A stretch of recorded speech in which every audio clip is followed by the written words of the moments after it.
आज महाराष्ट्र राज्य कृषी सहाय्यक संघटनेचं काम बंद धरणे आंदोलन जिल्हा स्तरावर सुरू आहे। संपूर्ण महाराष्ट्रभर हे कामकाज धरणे आंदोलन सुरू आहे।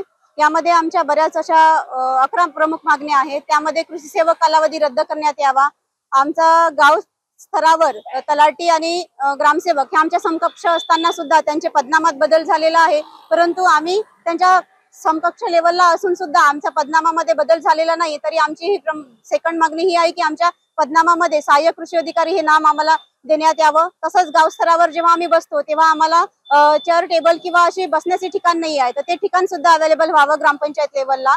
तसंच काय म्हणतात त्याला, कृषी सहाय्यकांना बैठकीस बोलवून ते त्यांचे मन विचारात घ्यावे। तसंच कृषी पर्यवेक्षकांची पदे वाढवण्यात यावी। झाले किती होते, बरेच शासनाच्या जवळपास 28 ॲप आहेत, त्याच्यामुळे आम्हाला मोबाईल किंवा टॅब किंवा लॅपटॉप या देण्यात यावा, जेणेकरून आमच्या ज्या शासनाच्या स्कीम आहे, जे डिजिटल इंडिया होत आहे, तर त्या पद्धतीने शासनाने आमच्याकडे सुद्धा लक्ष देण्यात यावं।